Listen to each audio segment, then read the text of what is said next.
Welcome, everybody. Lovely to see you all.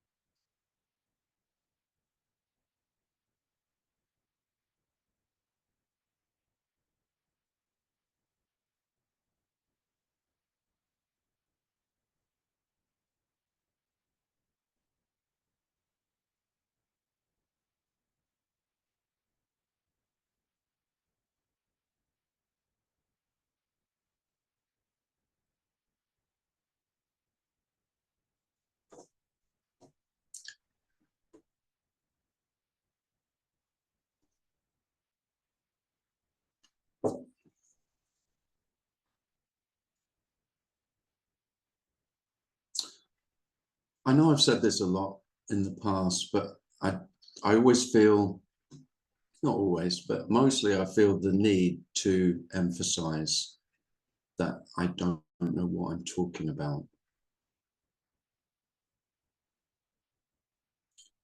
Just in case you've forgotten and you're still under the misapprehension that people who speak about this know what they're talking about. Of course, I don't know that there aren't others who speak about this who do know what they're talking about. I don't know that either, but that's okay too. The wonder of this, the wonder is that you don't need to know anything.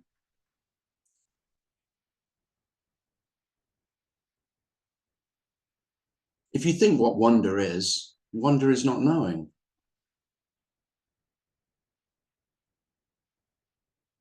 So, but it's probably not the wonder that you've been wondering about, because maybe the wonder, if you're looking for the wonder, then you think it'd have to be wonderful. Whereas the wonder is everything. It's the most mundane wonder.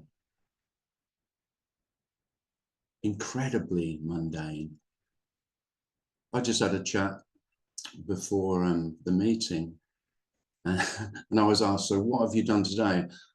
I really struggled. I've done a load of washing, and I've had some toast, and I got bored watching the Olympic diving, and then I stared out the window quite a lot. Now, that doesn't sound, on face value, that's not exceptionally wonderful. Yeah, of course it is. The wonder is that there isn't anything more wonderful than anything else.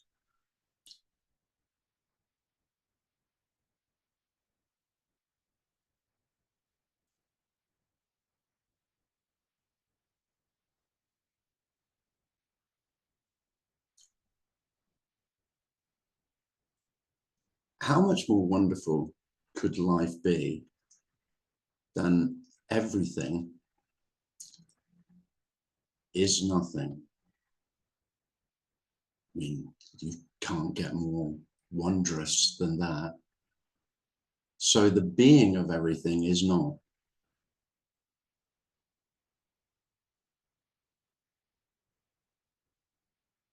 Everything that is not. And yet it is. If you think there are some human beings who have got that and understood that, then you're probably still looking for it, for that understanding. Well, that's not, there's no understanding that.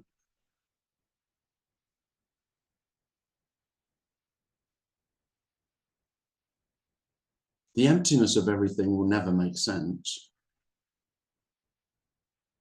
And wonderfully, it doesn't have to.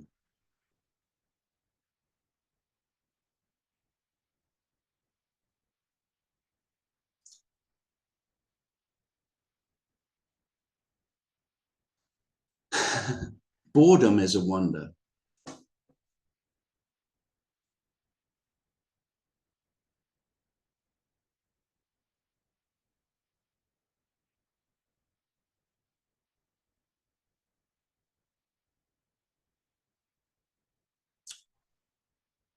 So life is wonderful regardless of how it appears.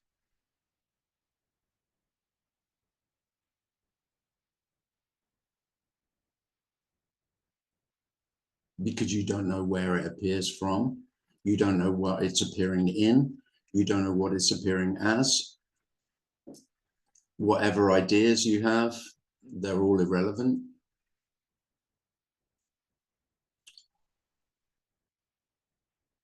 This annihilates all theories. And I can't emphasize enough, it doesn't matter what you believe. All beliefs are empty.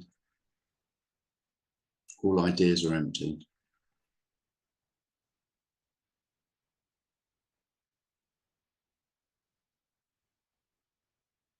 And in the emptiness, whether things matter, it's not that things don't matter.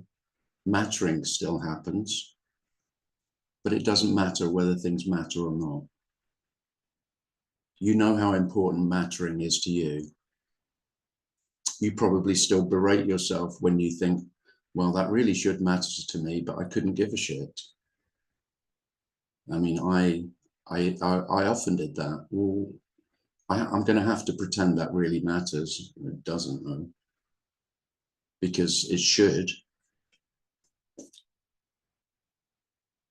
And so all the shoulds become laughable, but don't think they won't appear. I mean, a human being is a highly conditioned beast. They're not good. All conditioning won't evaporate. If you're waiting for the end of, the evaporation of all conditioning so that you'll become in your natural state. Well, this is the natural state. Whatever state there is, all states are natural. There aren't any unnatural states. So in that, nothing is rejected. And what I did and what you've done most of your life is live in a state of acceptance of some states and rejection of others. And what I'm speaking of is neither acceptance or rejection, but is equally both.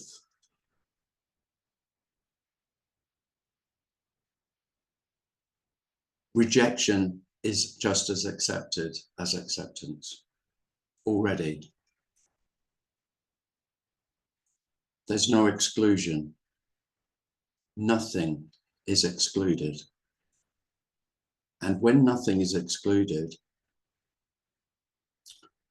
it's not love, but it may feel like love in its unconditional.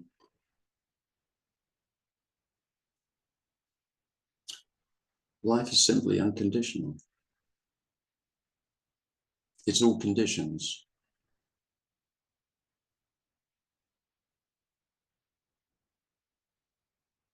So again, if you're waiting, which self usually is, till you feel an unconditional love, which to self is the acceptance of everything. No, human beings are naturally rejecting and accepting. But rejection is no less acceptable.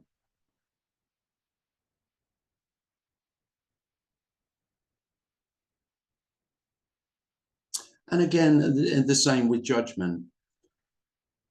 I'm not speaking about some state of sainthood where nothing is, you don't judge.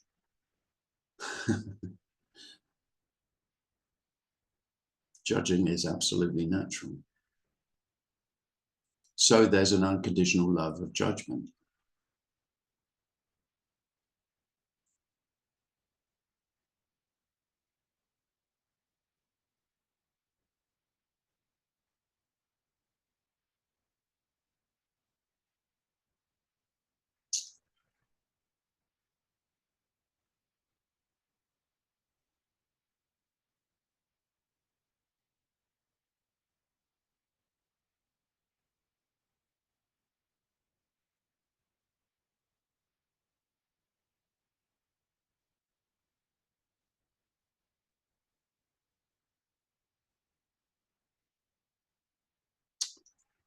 So there's nothing to get rid of.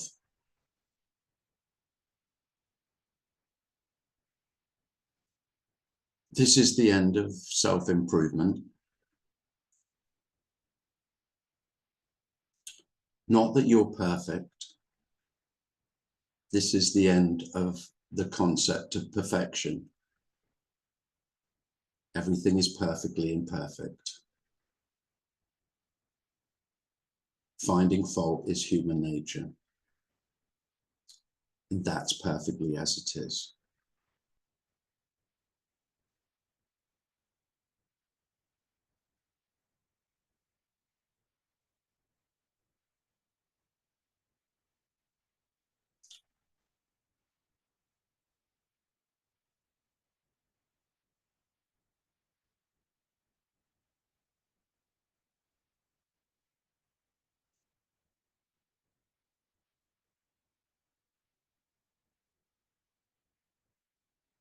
I'm not speaking about anything else.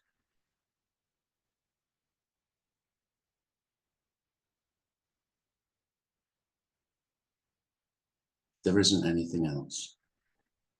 Not even nothing else.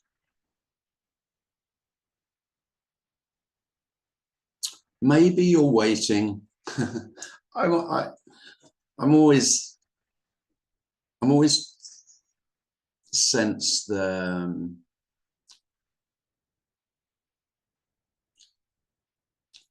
I just remember how it was for me when I was waiting. And I was always in a place of possibility, of maybe, if I'm lucky.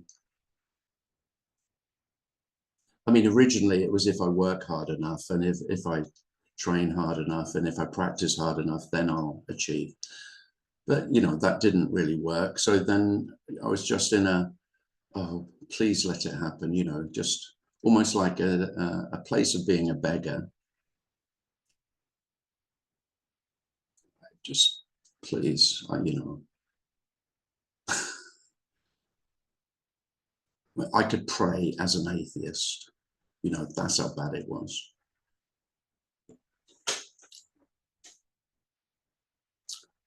Wonderfully, there are no possibilities.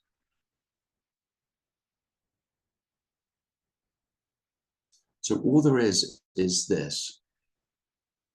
This is all and nothing at all. There's nothing else. And even this is not a possibility. Self only lives in this notion of possibilities. So this is a possible, I mean, how popular are multi-dimensional ideas? You know, this is one world in an infinite number of worlds. Well, what if there aren't, not only are there there aren't an infinite number of worlds, there aren't any worlds at all.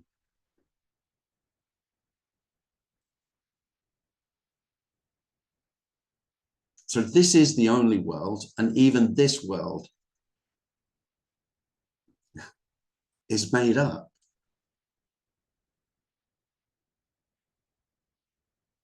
But it is all there is. So when I say made up, when you can't know it. It's because you'd have to be separate from it to know it. So there is no knowing of the world. You could just say, you can say there's only the world, there's only the universe, but that's saying too much, because it's a fantasy that there is a world and a universe, because the world and the universe is this notion that is separate from the one who's experiencing it, the one who sees it, who knows it. There's no one knowing anything.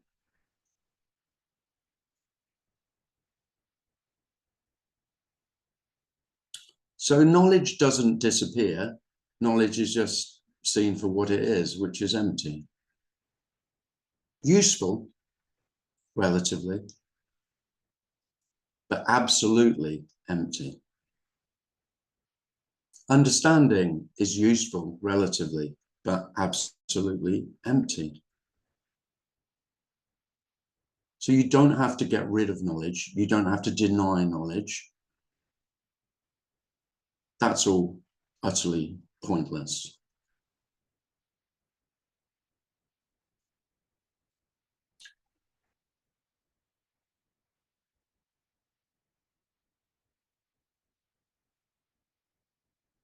There's nothing to be rejected.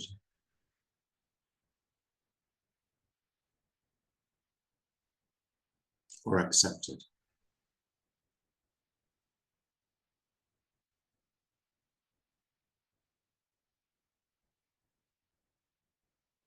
In a very real way, you are the illusion that it's possible to accept or reject.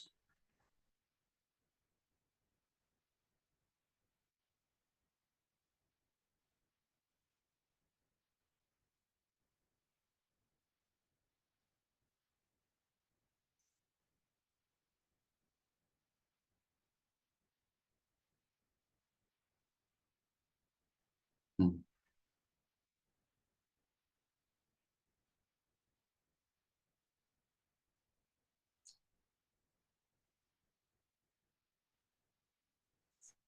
Well, it's great to see everyone. If you want to ask something or you want to share something, then by all means put your hands up or write something in the chat.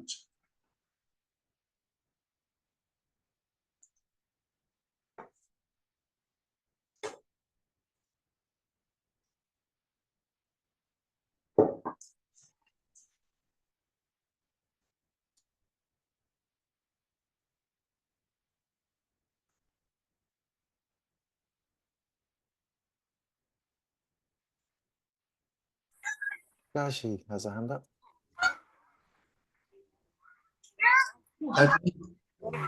Is that how you pronounce your name?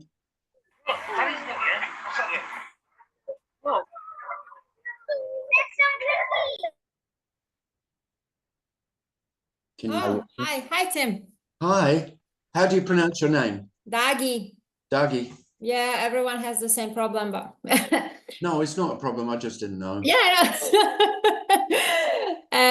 Yeah, you know, I came here on the way, like in a subway, and I was wondering, like, about asking you a question, but you somehow answered already. But I will ask nonetheless. Okay. I was wondering, what's your best part of seeing freedom? Because you know, that's exactly the thing, and it's like. What's the good bit? So yeah. Yeah, because everyone wants to know that. Ah, really? Wow. Because, you know, for me, it's like, you know, it's just a bloody miracle that it requires no upkeep, which is exactly what you were talking about. That is just like, it's free to be anything. You can be judgmental, you can be opinionated, you can, you know, get it, lose it, get it, whatever. It's like, it's just unlosable sometimes. Yeah. So, I mean, in a very, I can answer it one way or the other, really. I can say that there's no difference. Yeah. But then equally, I could say it's utterly different. Mm-hmm. Which, you know, is not helpful either, is it? Yeah, yeah. But no different is that everything appears as it appears. So that's anyway at all. Mm-hmm. So nothing, there isn't anything that's gone. I mean, if you push me on why I speak about it, because I wouldn't speak about it unless I felt some kind of incentive, but it wouldn't be compassionate to speak about this if I didn't wish it for human beings. Yeah. And I do. It is hard to say exactly what's better, but it's because it's quite vague. No, I don't know. I don't mean like what's better, like compared to before. I don't mean that. Oh, you like, mean that? What do you mean? I meant like, what do you appreciate about it the most? I don't know. It's like, no, I don't know how to say that. It's just like, for example, there can be so much appreciation that there is relief in the system, something like that. I don't know how to Well, I appreciate appreciating things more. Yeah. That's one. Mm-hmm.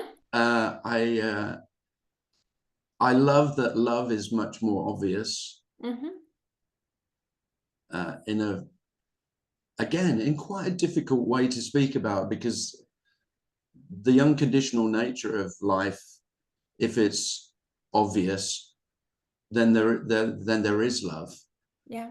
But it's not love as most people consider love, which is a relational love. There's just love.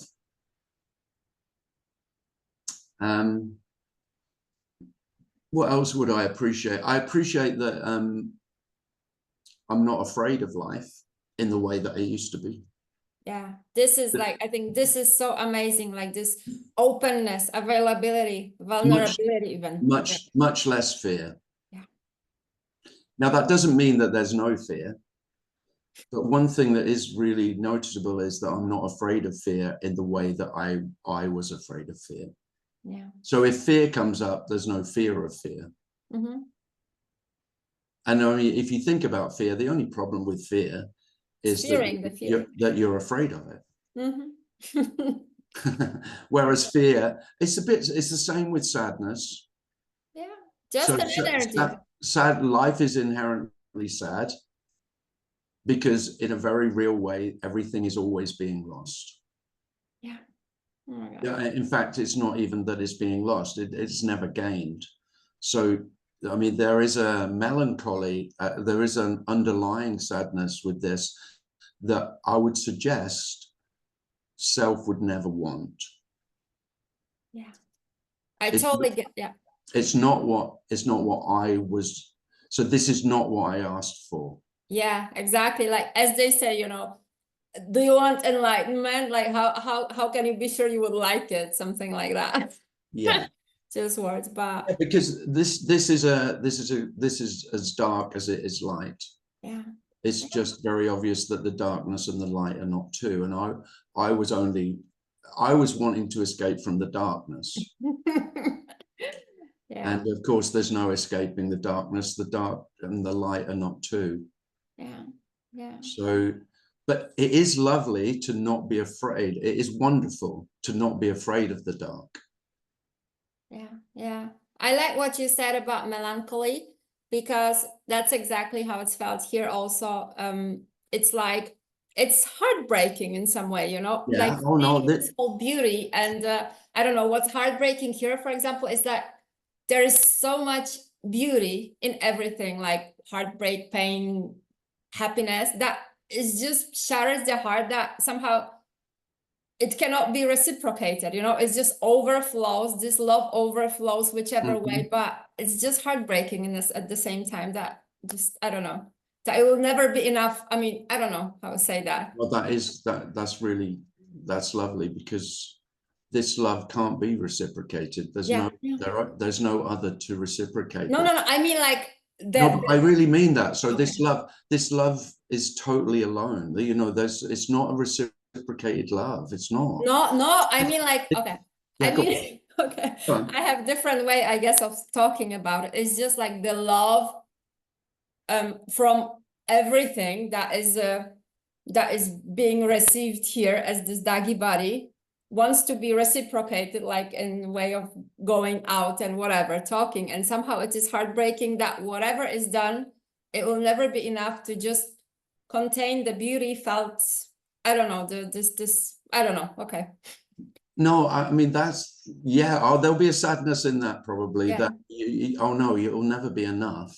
Yeah. That is just now, it's No. just, I don't know, it's just overflowing, let's say this way. Well, of course, if you want to speak about this, it will never be enough, because you can't speak about it. So so the speaking is futile. And the speaking is never adequate. It's not, you know, it's not that it's great, it's not even adequate. It's not, because this can't be touched. Yeah. So there can be a sadness in that. But I will say there's amazing freedom in it as well. So one of the reasons it's easy for me to speak about this is that I know I can't get it right. Yeah. If I thought there was a right way of speaking about it, and of course, if you can't get it right, then the fear of getting it wrong is completely evaporates. Yeah. Now, that doesn't mean others don't say you're wrong. If you speak about this, there'll be plenty of people who will tell you you're way off the mark, of course. Yeah. But that's okay, you know, because it's just another human being's opinion. Yeah. And that's, you know, that's all it is. Yes. Oh, thanks. Thank you. Oh, thank you.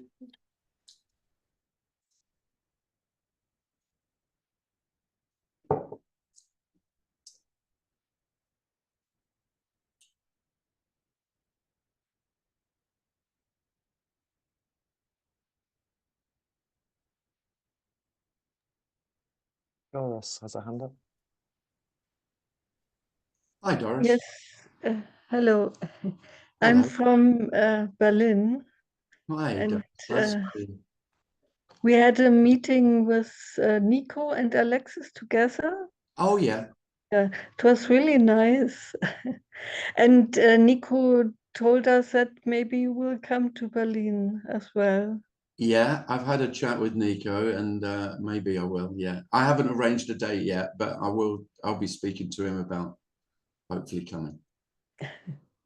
I sometimes in your Zoom meetings, not so often, but I looked a lot of your videos, and I really would be happy if you come to Berlin. Oh, thank you.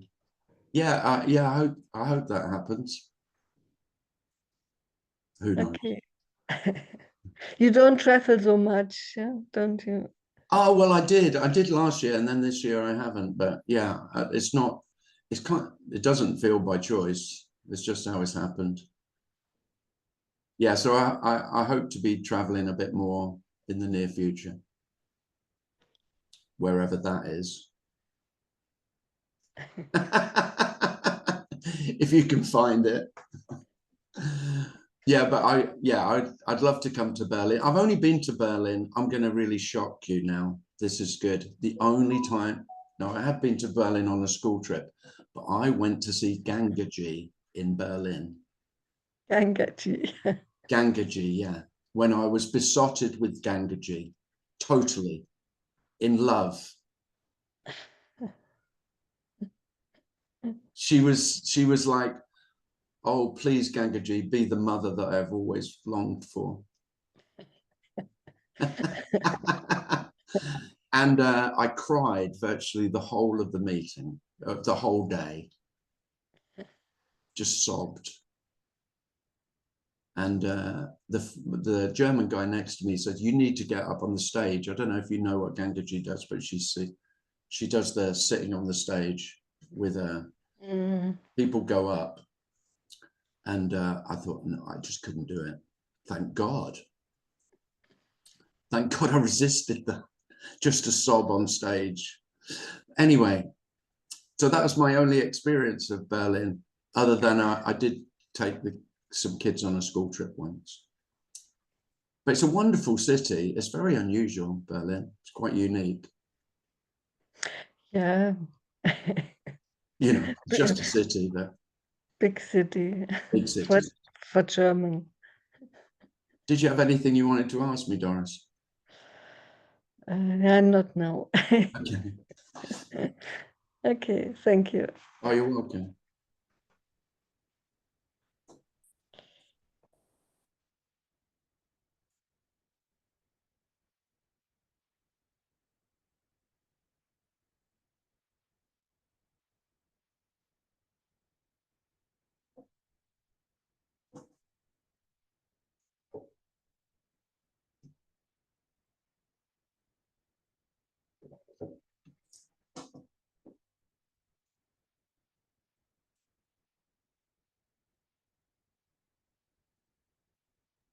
Lisa has a hand up. Hi, Lisa.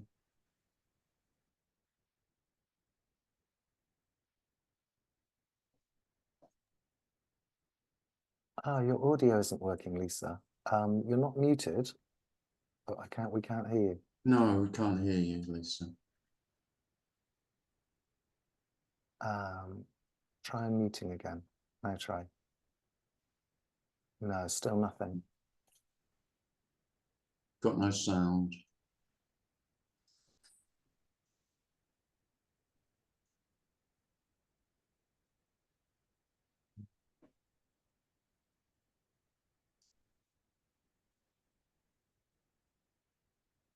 Andrew says, check your Zoom settings.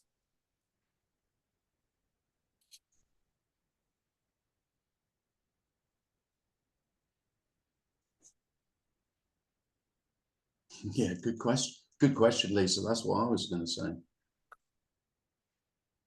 So top left, it says Zoom workplace settings. You might want to, and then audio. Just check the microphone is on the correct one. Top left.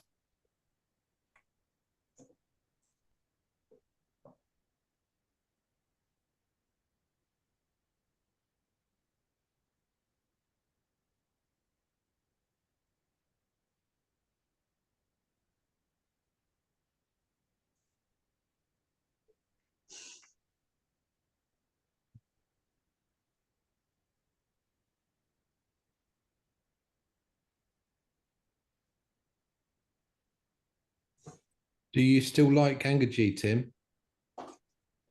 Oh, yeah.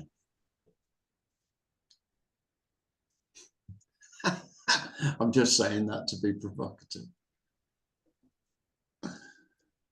Yeah.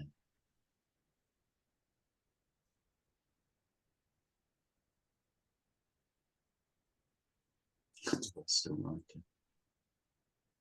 I only went once. She said she learned everything from Papaji. Yeah. Do you think all that was real, or As real as anything else, Andrew. right? I love Papaji also. Stop. You go, that's the teaching.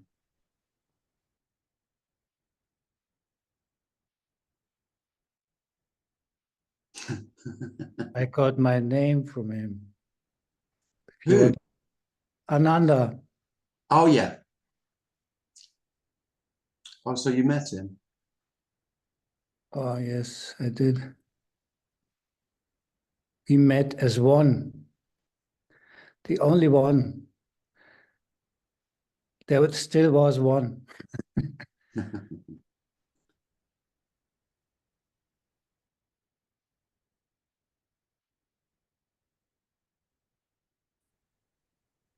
How's Lisa? Has Lisa managed it? Or has she gone and come? Is she coming back? We'll see. I think she's gone to have a look at her settings. Yeah. She says she's not supposed to speak in the Oh. chat. Never mind.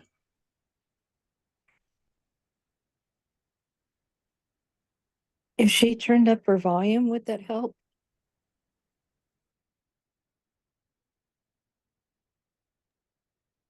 Razia has a hand up. Hi, Razia.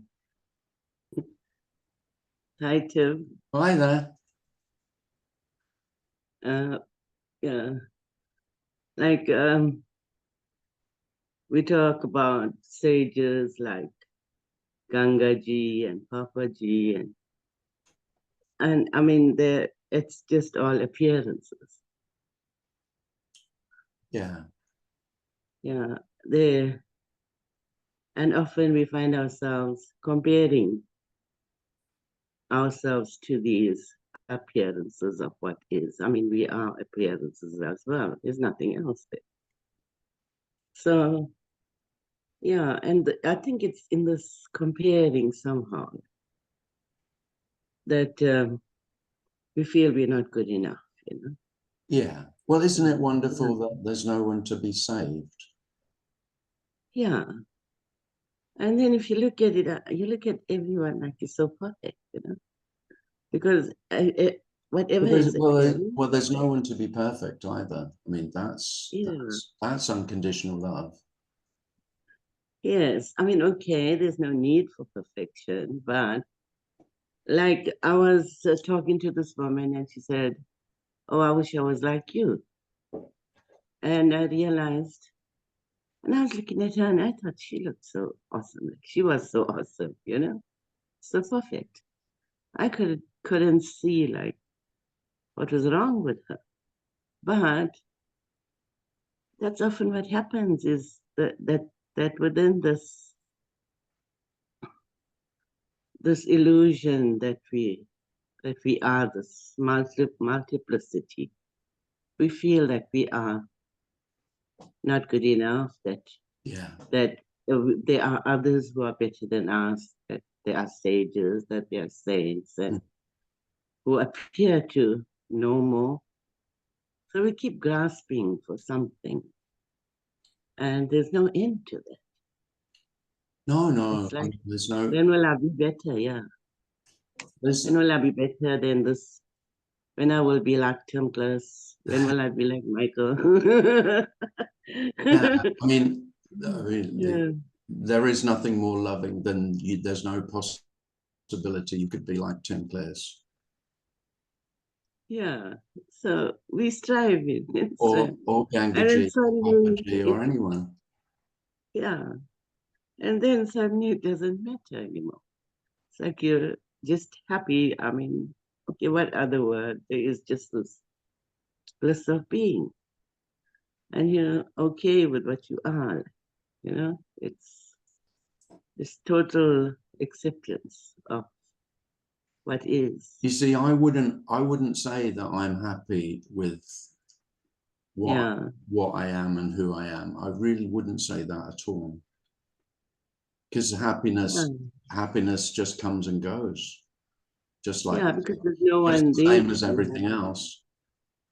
Yes, there's no individual there to be happy or not to be happy. No. Which is so true. Yeah.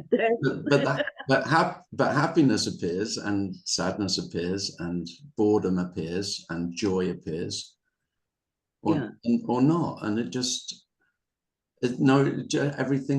everything appears. It may appear to have a duration. You know, I was happy for a couple of hours, but really it's just telling a story of how long the happiness lasted. Well, there isn't anything that lasts. Nothing remains. Nothing has a duration. Nothing can be kept. Nothing can be held onto. Nothing lives. There is just life, which is not separate from death. This is just as dead as it is alive. Death is not waiting for us. There is no death to come. Death is ever present. Now, that of all the reasons why I might speak of liberation from the fear of death is probably the greatest. And the reason death is liberated is because it is omnipresent. Death is not somewhere else. It is not separate from life. It's the ultimate duality, that there is life and there is death. No, there is not. There is life, which is death. There is death, which is life. And there is no more or less. So we think of another dimension. I can't emphasize this enough. The whole notion of other worlds, I'm talking about a teenage boy who was obsessed with science fiction and other worlds, because this was pretty boring, I thought. So I fantasized and lived in fantasy worlds. I mean, I just think it's a very teenage thing to do. And this annihilates that. Now, there can be fantasies of other worlds, but you won't ever think they're anything more than fantasy. If they appear. Yeah, well, why would they be like any other world, you know? Well, because I mean, how can there be anything? Or how can there not be? Because this is just is. Well, and whatever is appearing is what should be appearing. If there is a possibility of another world, it's appearing within this self-same singularity. This isn't how it should be. Yeah. But I mean, it is the singularity that we all are like appears. Although we appear to be different and seeing things differently, but what is seeing really? You know what I mean? It's the self-sameness that's seeing. So if it's seeing multiple worlds out there, there's chance there are multiple worlds for that. Because I mean, it's whatever's appearing is what should be appearing, you know? I don't know.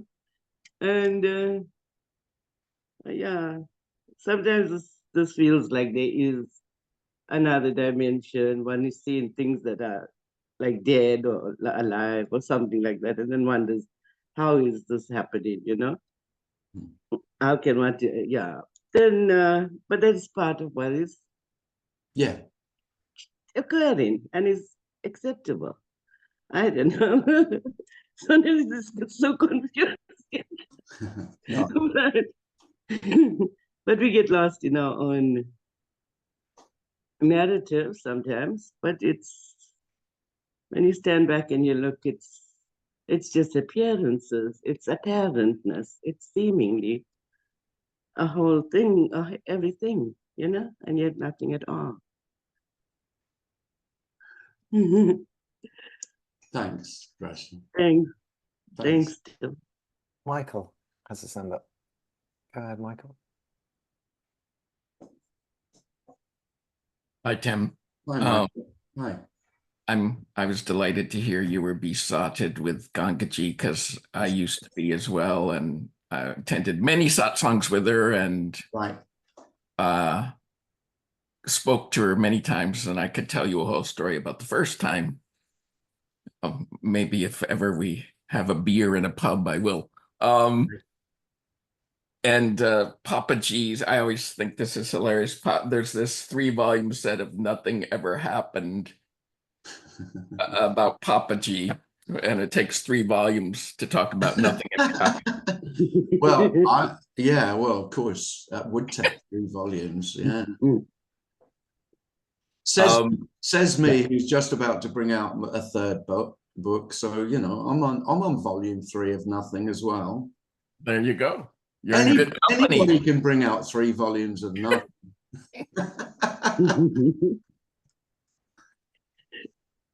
I think you already answered my question, but the last couple times I've attended meetings with you, there's this thought that what you're talking about or pointing to or alluding to the question arose that, is it any different than what I imagined, the imagined oblivion that would happen after the body dies? But I think you just answered that by saying death, there's no distinction between life and death. I don't know. Well, I mean, I can't. That's not really what I meant. I mean, how would anyone speak of bodily death? So all we can do is, as living human beings, is guess what it's like to be dead, bodily dead. And I mean, you can fantasize what you like. Now, if you ask me what I think or what I guess, I guess nothing, which is exactly what this is, but with everything as well. So here as living, there's everything. As a body that's alive, there's everything. There's being alive. And then in death, there's nothing. But of course, this is nothing, being alive. So now that's my guess. Now, I'm not one for making any predictions about near-death, after-death experiences, because I just think they're just more fantasy for self, that that I exist now and I don't want to die, so I will exist after the body dies. I mean, it's what all religion, it's what all spirituality is based on, really. Ultimately, it's that self wants to carry on. Because I've carried on through this life, and I don't want the death of this body to be the end. Well, the thing is that whole notion becomes redundant, utterly redundant, when this is the end. So this is the end, always, and the beginning. So the beginning and the ending are not two. And so you can say there's no beginning and ending, or you can say there's only beginning and ending with nothing in between. And then death is, well, it's redundant. The Grim Reaper has dropped his sickle. He's not carrying any weaponry at all. If you don't have a life to lose, what is death? And then you go, I don't know, and that's fine. I mean, it's fine in a way that it would never be fine for the one who's just has a life. So the wonder is that nothing has a life, everything is life. And it's a simple, unconditional love. It's amazing that it's no big deal, really. I mean, it's a big deal in the revelation. If it's, and in a glimpse, it seems revelatory and incredible, but that's only in comparison with being me. Okay, I had it and I lost it. Well, you didn't have it and you didn't lose it. And when everyone makes a big deal of what we're speaking of, which is the incredible, literally incredible, can't be credible, simplicity of life as it is, then the ordinariness of it is miraculous, because everything is miraculous. So there's no waiting for a miracle. This is the miracle, and it's never not. There's no miracles to happen. So why would you wish for life after death? I didn't say that. I know. I just talking meant, to me. why Yeah. would one, you know? So Yeah. it's the Yeah. I mean that a lot of the ease and freedom is that dreadful existential fear that self has of preserving itself. I mean, what's wrong with Oblivion anyway? I mean, It looks okay. yeah, It's not too bad. no. Thank you, well, Tim. Well, it is all there is, Michael. So you know, you're not looking for anything else, really. I mean, even if there is looking for anything else, there's the clip that it's undeniable that, yeah, oh, another fantasy, they still appear. Don't think that fantasies couldn't still appear. I mean, I could still fantasize about life after death or all kinds of shit. Why not? But that's very different from needing this, the needy self needing to believe in it for the comfort of it. There can be entertainment.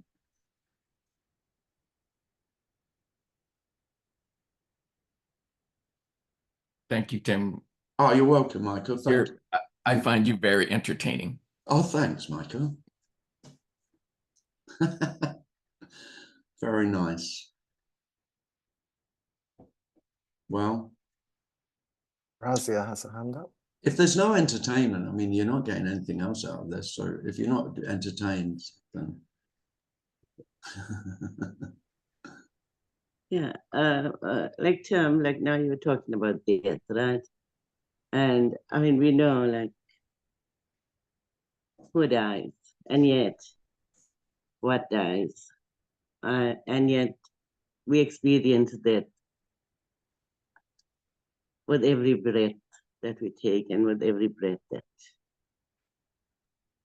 leaves us. It's seeming like with every blink of an eye that is there, you know?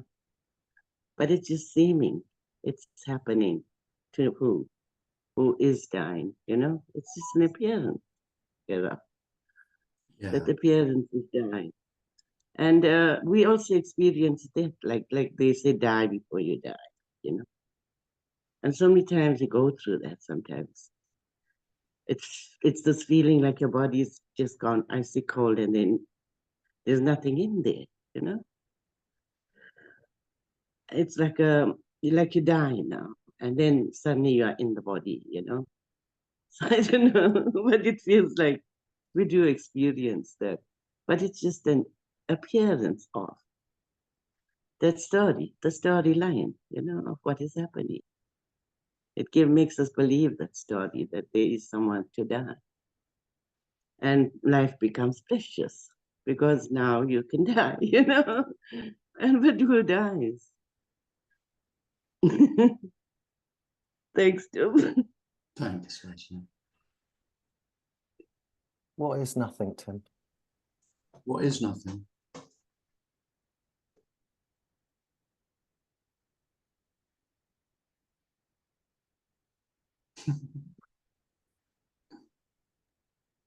Well, Lisa is saying that she's feeling so useless.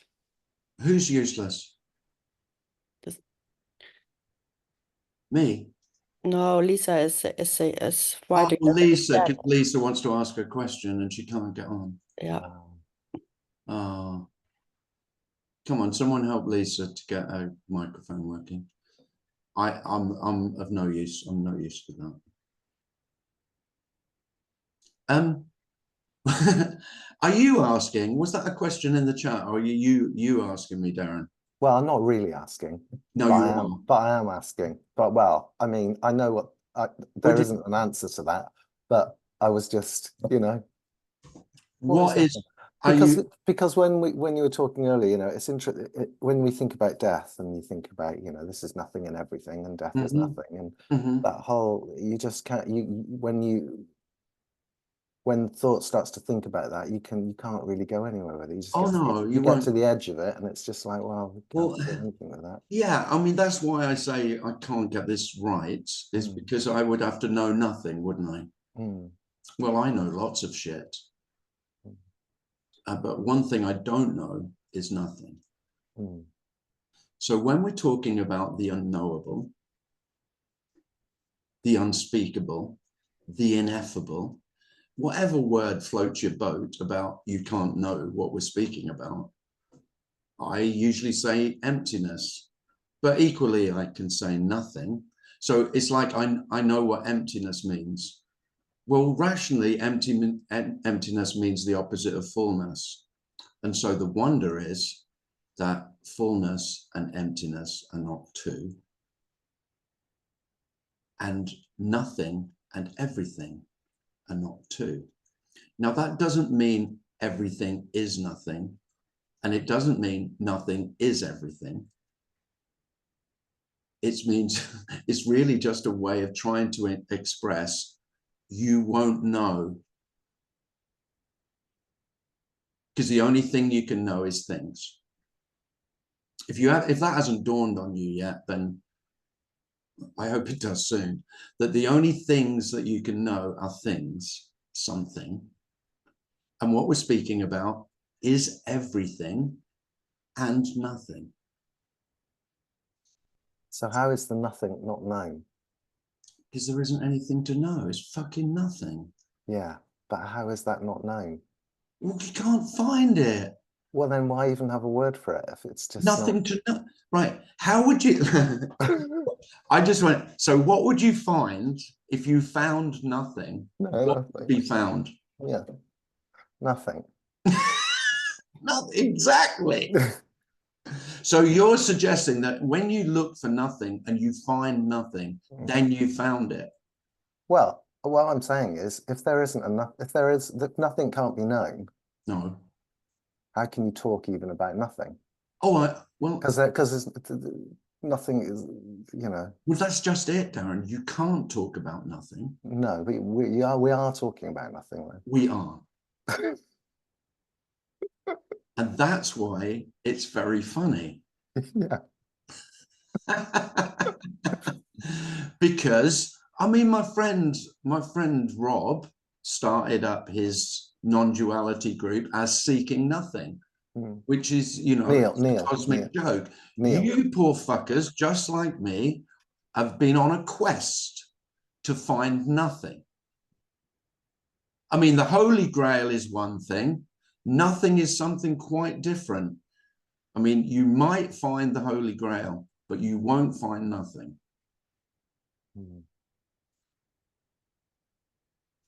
There's nothing to find.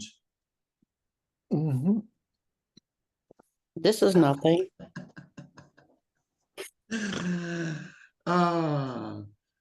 But it is, nothing is found as everything. But you won't find nothing, you'll just find everything. You won't find the nothing. There's nothing to find. But you will talk about nothing and emptiness and stillness. I talk about it a lot, don't I? Yeah, but you won't find it. No. And yet. So here's the thing.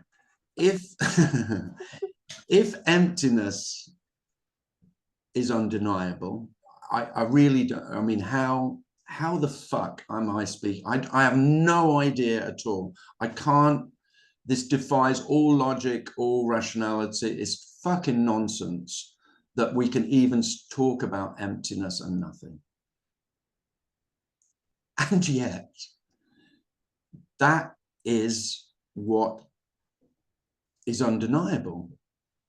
That all the things, and really, I mean, if I'm trying to explain why, and I can only try and make it sound kind of rational, why the emptiness is obvious, is because the knowledge of objective knowledge, which is all we have, there is nothing else, is just made up. And we collude together as human beings in our naming of objects and the relationships between them to say, yes, we know reality. And that's where most human beings live. Now that can fail. And if it fails, there can be a whole sense of reality falling apart. And if reality seems to fall apart, it will feel probably, almost certainly, like you are falling apart. Because you are totally reliant on that reality to exist as a real, as me as an objective reality, as the subject. Remember, you as the object is just the same reality as the objects that you are aware of. Now it can be for some human beings, it seems like objective reality outside objects become less real, and for others it can feel like the subjective reality seems to start to feel less real, less substantial. But if you're not there as the subject, then objective reality is empty. Because it's not in relation to you. Because objectivity only exists as a concrete reality if you do. There has to be a subject for objective reality to be totally real.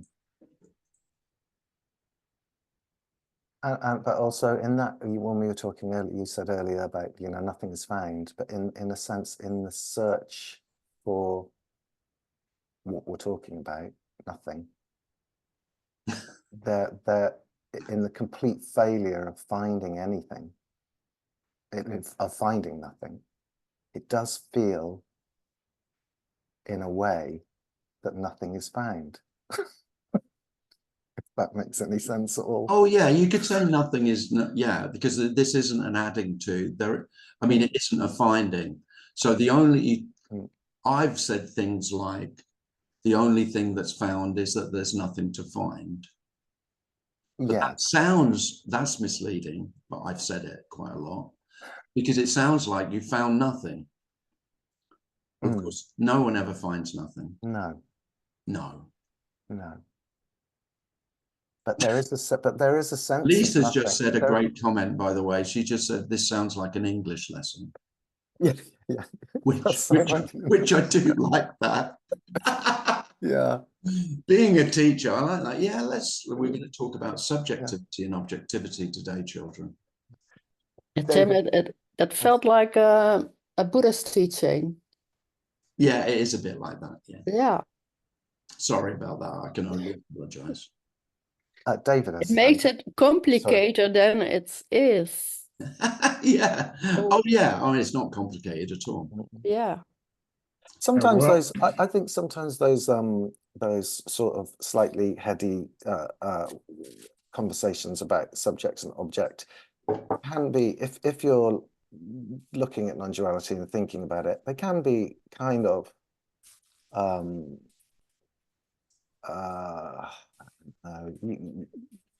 it can, do you know what I was going to say? It can sort of be useful, but it's not useful at all. But in understanding, I think it can be sometimes. Oh yeah, yeah. But there's nothing to be understood. I mean, no. And yet, I still like talking about it. Yeah, me too. David. Yeah. Hello. So, hello. The question of the day. Yes. Is how real is reality? Oh. Now, when you really face that question, you realize that reality is no more real than you think it is, and no less real than you think it is. What you see before you is it. There's no other reality. It's what is. That's it. So any arguments about one reality versus another reality, or my true reality, yeah, it's all made up, you know, and I made it up. It's not like somebody else made it up. It's always I made it up. Of course, you can think, well, I like the sound of their reality that they've made up, so I might try and yeah. I mean, really, I mean, that's seeking. You listen to someone else speak and you go, well, I like the sound of their reality more than mine, so I'll try and be like them. Right. Well, there's nothing more futile than that, David. Yeah. What would it be like then? If there is oblivion, who would experience it? Yeah. There would be nothing to experience, and that's the way it is now. So what's the difference? True.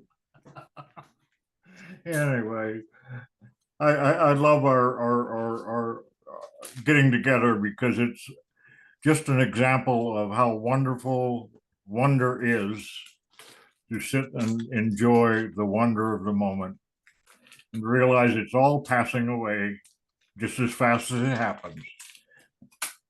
And thanks, David. Yeah, lovely. It's beautiful. Thanks, David. Yeah, it's lovely.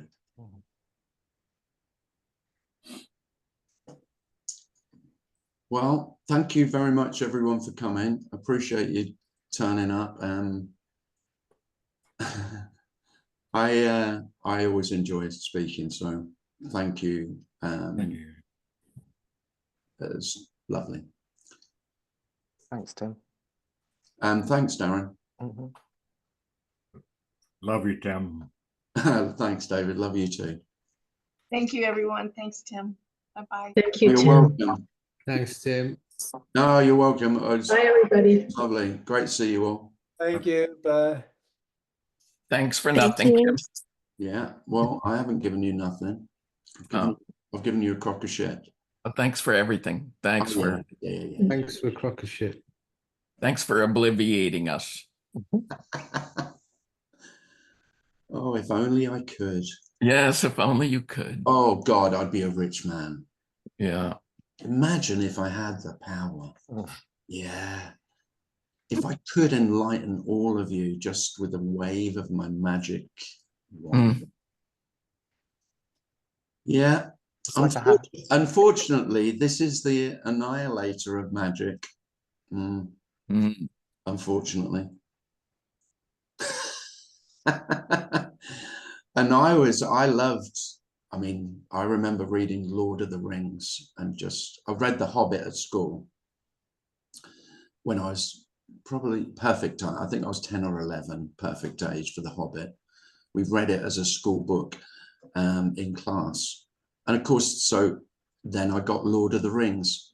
Bit of a shock to the system at 11. Lord of the Rings. I wasn't prepared. Yeah. You can stick your Elvish up your ass. I'm not reading that shit. I had to skip 3/4 of the book, of all 3 books.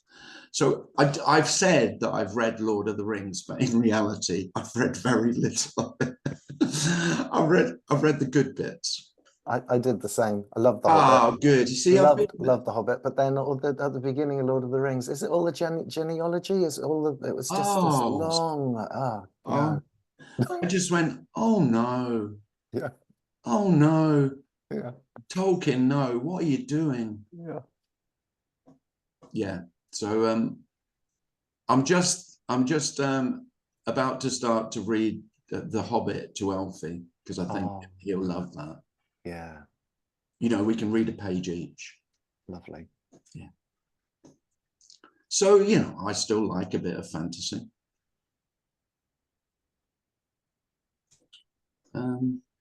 A part of today's discussion about reality reminded me of a Lily Tomlin line in her show, The Search for Intelligent Life in the Universe. One of her characters says, "What is reality? Nothing more than a collective hunch." Yeah. A collective hunch. Yeah, that's all we've got.